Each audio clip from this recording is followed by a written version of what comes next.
I'm Ariane Elfont, and this is Death, the podcast.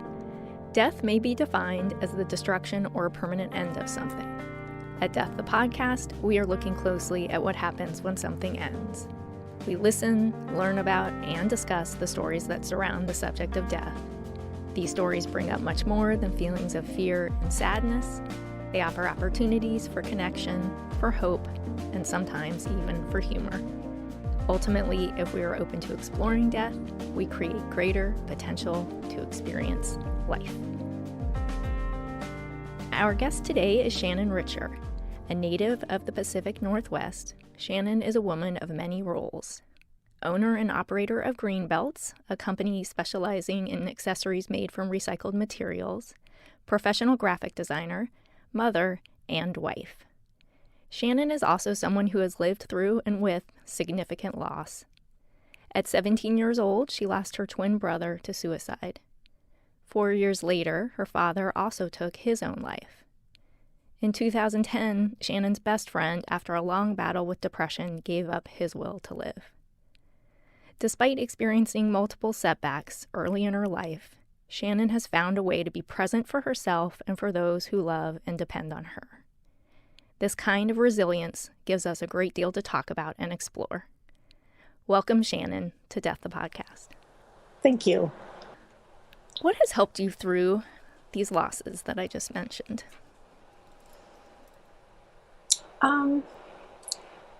Holding the memories of the time that I had with the people that are gone, and just feeling the need to move forward. Not dwelling on everything, but definitely keeping them in mind all times. Starting with your brother, tell me a little bit about what was going on in your life then as an 18-year-old girl. At the time, we had just turned 18 because our birthday's in December and he died in January. So at the time I was living apart from him, going through, my mom was having some difficulties and she was selling her house and moving. And so I had to move down south about an hour away. And so Steve, my brother, ended up staying here at my dad's house. So I ended up living with my aunt and he was at my dad's. So we were apart for the first time ever at that time. And it was the night that he died, it was, I didn't have a phone where I was living at, and I felt a real strong urge to talk to him. And I remember writing in my journal and wishing I started a letter to him, because at that time, that was how we communicated, lots of letters. And I started it, and my sister showed up at about maybe 3 o'clock in the morning down where I was living and told me what happened, and it was devastating. So I know people talk so much about the bonds that the twins have. How much of that rings true for you? I don't want to stereotype. We were, fraternal, obviously, and I hear a lot of connections with identicals. Or, twins are super strong, but I still feel like we had a little something going on. My mom used to say that we would, have our own language when we were babies. We had a special something that was some sort of bond, for sure. Well, it certainly sounds like you intuited something in that very time period before he killed himself, even. Absolutely, yeah. What did you write to him? I wish I could remember. I just remember really feeling the need to touch base with him and find out what's going on and just hear him or try to make a connection somehow. Yeah. Just as he was disconnecting, I guess. Did you have any sense that he was struggling prior to that, to writing that letter? No, not at all. Nothing. Well, and I mean, it sounds like it was a somewhat chaotic time for you as well, like y'all being in different households all of a sudden. And it was really a time of transition, and maybe just thinking about that, maybe that was part of what happened too. Plus, he had his it was his first girlfriend, first heartbreak, that he was going through at the time too. So he was going through a lot. Yes. I mean, it was like a really surreal kind of time, because after he died, I ended up moving back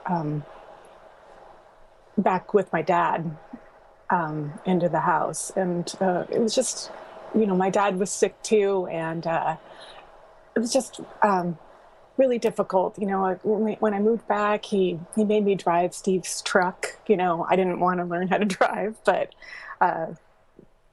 it was the truck that Steve had got. And it was a lot of kind of forcing me to move on.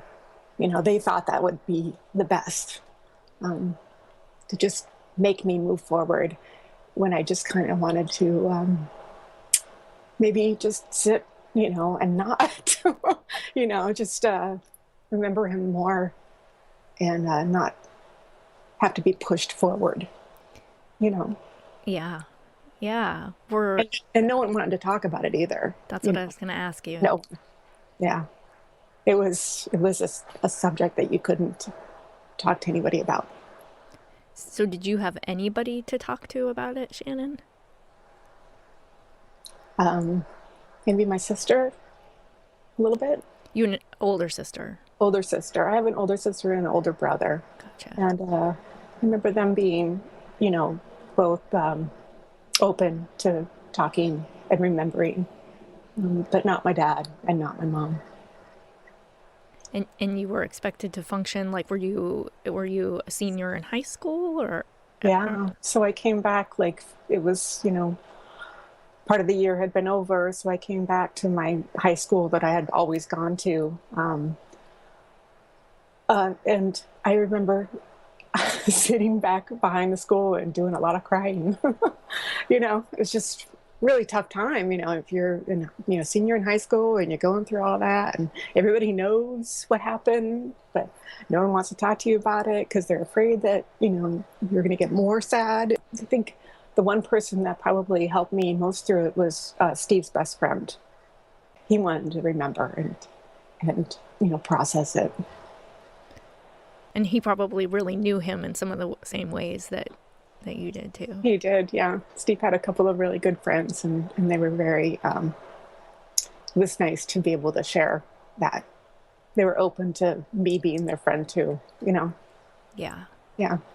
And saying what you're saying makes me think about how taboo the subject of suicide in general is. I feel like still is. Yeah. You mentioned earlier that your dad was sick. Yeah, he's an alcoholic. Gotcha. Yeah. And for him and for you, I guess, how much do you feel like his suicide had to do with your brothers? Oh, a lot. See, what happened that night, from what I understand, is that Dad was a big hunter, and so we had a lot of guns and rifles in the house. And so what happened was that Steve found his girlfriend at the time on her porch. She lived down the street with another guy. And Steve came home and he walked right past Dad, who was passed out on the couch at the time, and grabbed the rifle and went back over there. And that's when he killed himself. And I think that Dad never really could forgive himself for not being aware of what was going on, not being awake, Mm-hmm. And so you were living with your dad at the time that he killed himself. I was. No, actually, I can't remember. I had moved out into my own place at that time when he died. After Steve died, 2 years later, I tried to kill myself, and I ended up in the hospital for about a week, in a recovery unit and or mental health unit. And Dad, he was really angry about that. He was angry at you? He was angry at me. Yeah, he stopped talking to me for probably Well, when he died, we had just started talking again, basically. He was really mad. And that's just the way that he knew how to show me that he wasn't happy. So he just didn't talk. Man, you just got really shut out with any kind of feeling you that you had around something that I don't know how you wouldn't have an explosion of feeling about. Yeah, yeah. And maybe that's exactly why I made the choice that, that I tried to make. Because I was just struggling to try to work it all out, and I mean, it's the best thing that ever happened to me, probably ending up in the hospital for that week, because I learned a lot and I talked a lot. Yeah. And, my mom showed up and my sister and brother. So we talked a lot, and I learned a ton. Well, it sounds like you got yourself the help you deserved and were Yeah. screaming for, Yeah. and nobody would listen, so you had to up the ante Yeah, I did. until everyone would pay attention. Being alone with all of that and only having a select few people who could hear you talk and share memories and all of that, that's just such an important part of moving through something that seems impossible to move through. Yeah. It came to the time that when I tried to kill myself was a difficult time, because I was living with a boyfriend at the time, and he was a fisherman up in Alaska, and he would go for long times, up fishing, and I would be alone a lot, and I found it almost impossible to be alone with myself. I kind of always thought that, I even when I was a baby in the womb, I wasn't alone. Mm-hmm. I would 9 months together, and I just was never really meant to be alone. Well, I mean, what a great point you had. I mean, first of all, trying at a time like that, I think, to be alone and to soothe oneself. I don't even know that that's possible for anybody Yeah. at all. But to grow up a twin and, literally, even in utero, have the experience of connection, have that taken away in such a dramatic way, and then not have anybody connect to that experience with you. Right.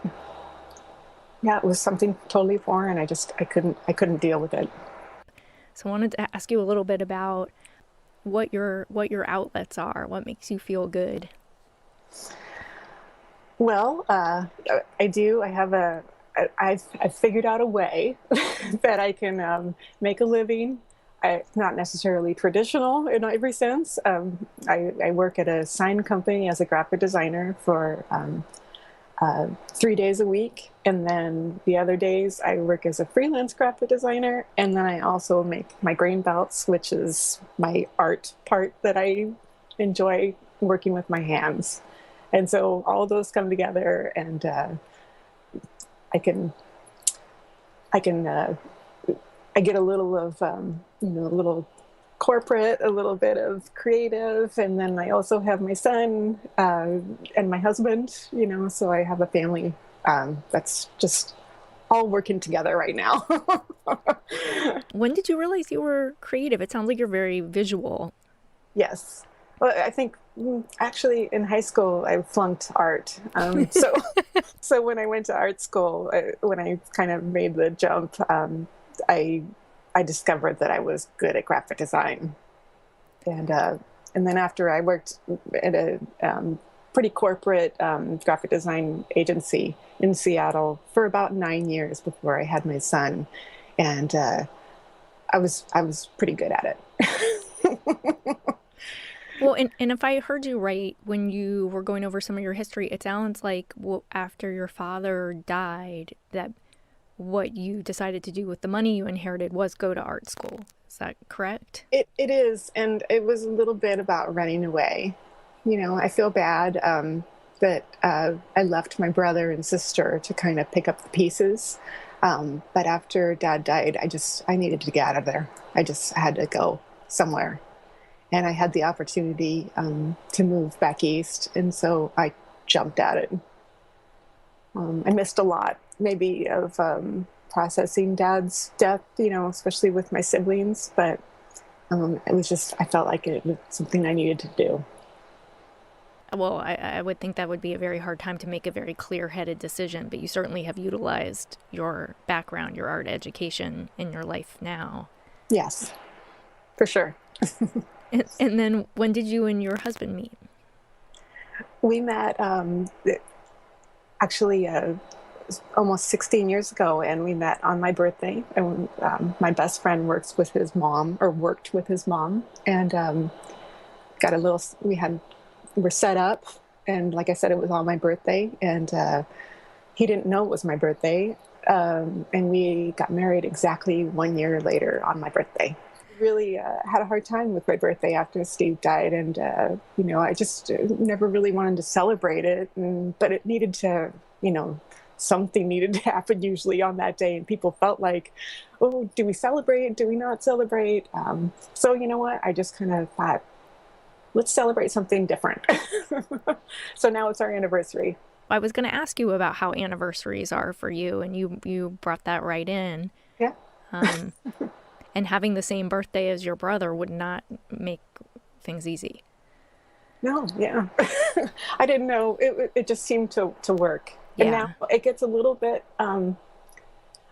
complicated, because I realize now that I can't really just completely cut off that day. It's not going to be nothing, and I can't just ignore it. So I've hopefully, created a little bit of a balance for celebration and, still remembrance, and it's a happy day again.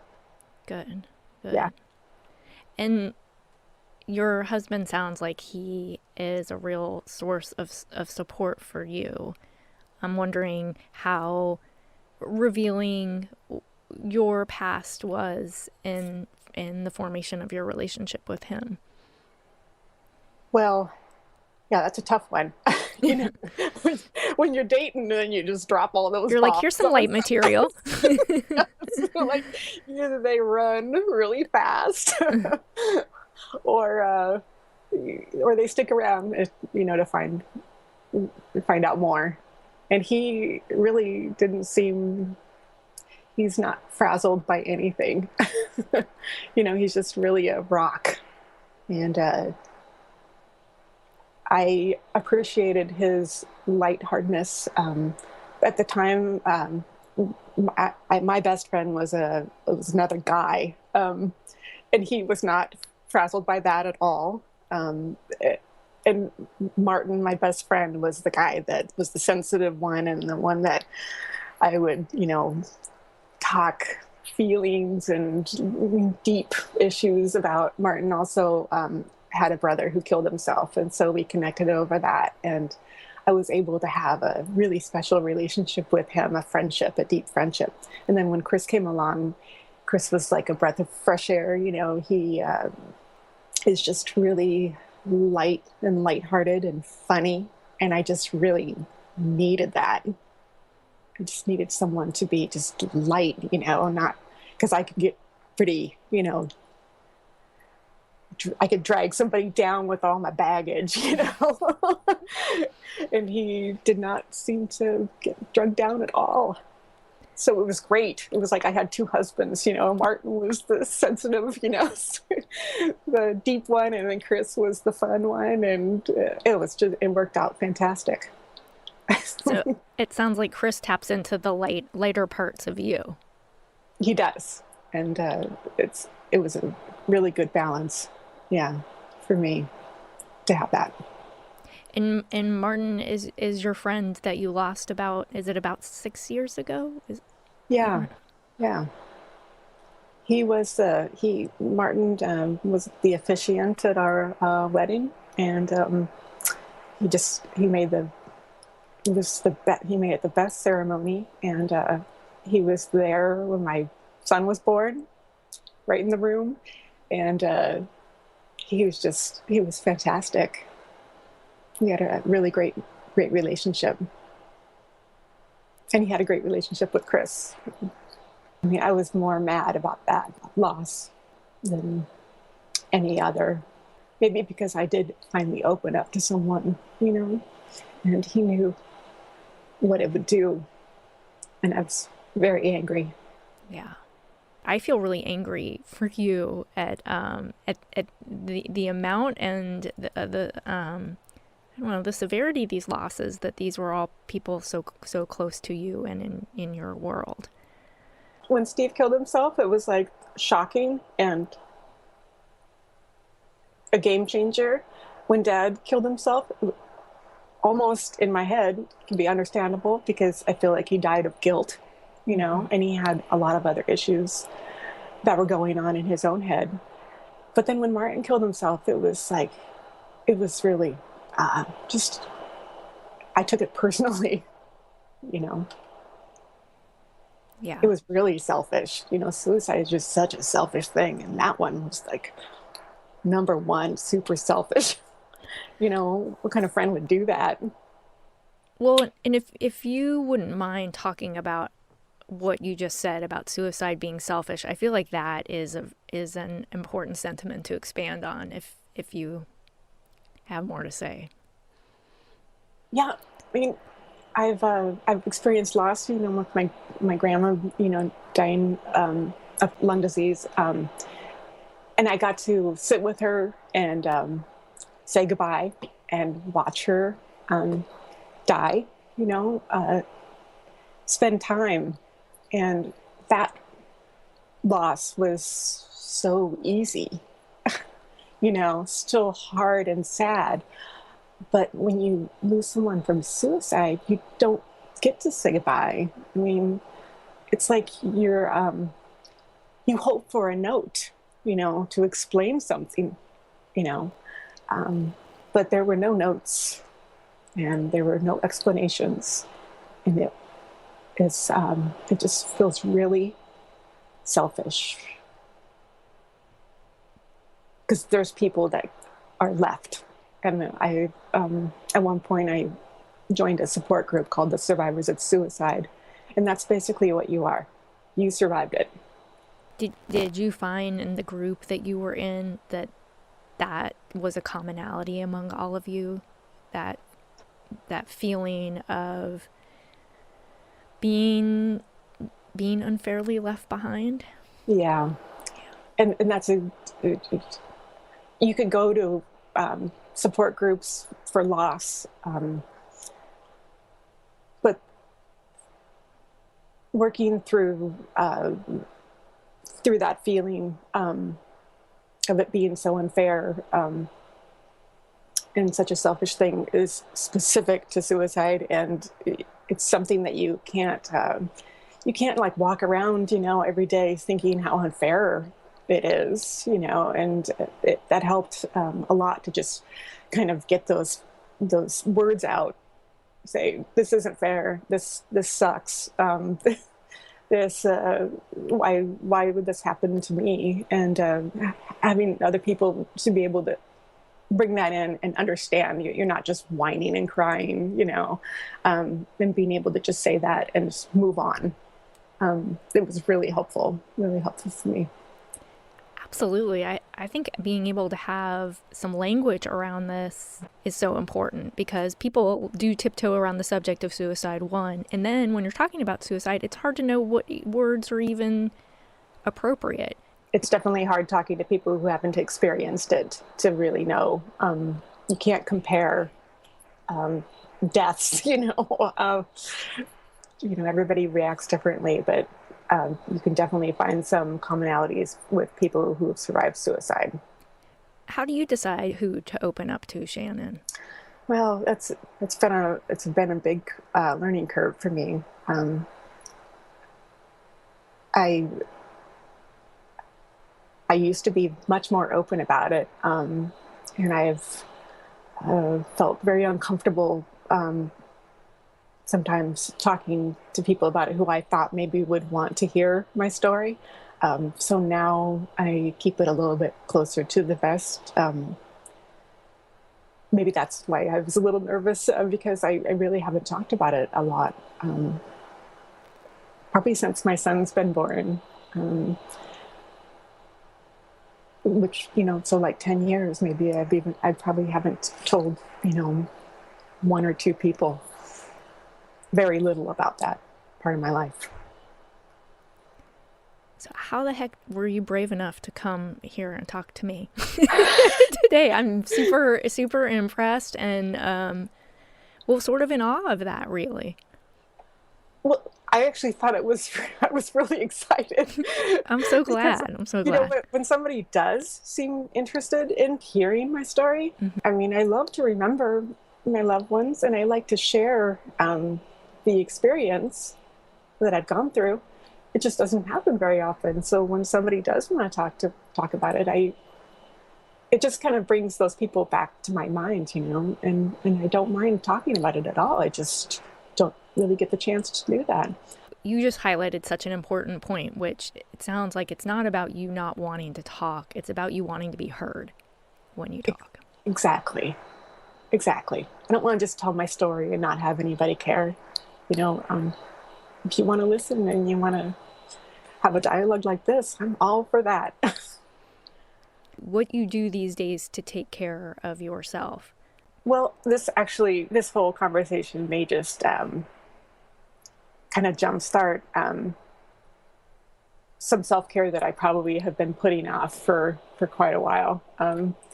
I joined a mom's group when Henry was born, my son, and it was really helpful. And I have made some really great bonds with some women in that group. And I remember talking to one of them just recently, and she said, well, have you thought about going back to therapy, now that Henry's a little older and, it's been so long, maybe you could do freshen up. And I've basically been putting that off. And I do think it's time. I went to therapy for quite some time after I attempted suicide, and it was very helpful. Then I stopped going for a number of years now, and maybe I need to go back. I think that's part of the process. This may just jumpstart me to go back and look at those, look at some things that have popped up since having a child. Suicide in general being a tough conversation starter, or just weaving it anywhere into conversation. Yet when people have lost people, they often bring them up in natural conversation, like, oh, this reminds me of the time that this happened with my mom. And there isn't necessarily, death is somewhat of a taboo, but there isn't necessarily the deeper taboo with suicide and death combined. I'm wondering for you, when you just want to share a memory about one of these people, what that looks like for you. That's really interesting that you say that, because it's tough. That's one of the hardest things probably to deal with every day. I was recently trying to get to know a new coworker of mine, and we were talking about her kids and getting to know questions. Do you have any siblings? Where'd you grow up? And I find myself asking a lot of questions and maybe not letting them ask me questions because I don't want to bring anybody down, So the conversation was, the conversation said something like, I have a sibling or I'm a twin. And then if I say that, I usually just change the subject right away because they can't really ask me about my twin. And then they can't really ask me about my dad, because then it just starts going down a bad road, and then I know that people will get really uncomfortable. So I end up asking almost too many questions to try to turn the conversation back to them, because I don't want to make them uncomfortable. So really, here you sit, having gone through so much, and you're in a position where you're taking care of other people around it. Yeah. And I know that your experience and feeling like you have to take care of people around the subject of suicide, I know you're not alone in feeling that way. And yet it seems incredibly important that you feel like you can talk about your life. And this isn't all of your life. You've shared so many things that have nothing to do with loss and tragedy, yet it's part of your life. Yes. And, but it's not something that, it's just not something that people want to talk about. Well, I do. Thank you. I mostly want exactly what we've been able to have today, which is to see just how real you are able to be after going through, because I don't know that things like this, that it's fair to use the past tense. I know you're not in the throes of it right now, but this is something you continue to live with and in such an active way, and I want to honor that. Shannon Richard, thank you so much for being on our show today. It was really an honor to talk with you. You're very welcome. Thank you. The word death evokes all sorts of personal feelings, images, and stories. These stories are amazing, and sharing them connects us more fully to life. I'm Ariane Elephant, and you have been listening to Death the Podcast. Join us for our next episode in this series. This show is produced and engineered by Eric Merle. Our associate producer is Jill Gross. Our theme music, It Happened, is written by David Milling and is performed by David Milling and Charles Milling. To hear more of David's music, go to his website, davidmilling.com. Our social media director is Jolie Robichaud. If you're listening to this on iTunes or Stitcher or some other podcast app, if you can take a moment to rate and review us, that helps other people find us. You can find Death the Podcast on Twitter, Facebook, and Instagram, or at deaththepodcast.com. Death the Podcast is a production of INO Broadcasting.